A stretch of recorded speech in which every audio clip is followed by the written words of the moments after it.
Today we're going to show you how to put on Shimano brake hoods. I guess so.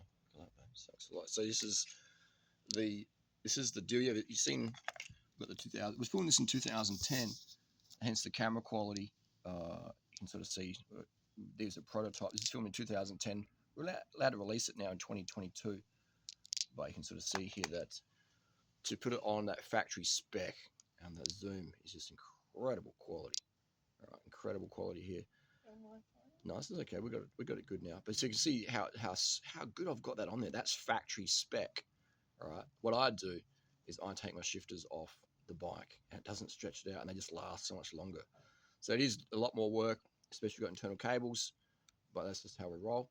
We're building up a TCR, advanced SL over there. Again, blast from the past, the good stuff.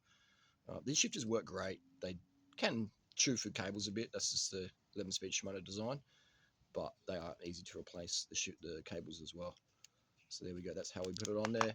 So you put it on, put your cables through, and then boom, just slide it on, and it goes like that. Work from the top. Put the slide on the top on first, and then the bottom, and that is really easy to do. Today's is sponsored by So Good vegan ice cream, super low fat. If you want low body fat, eat low fat. Simple as that.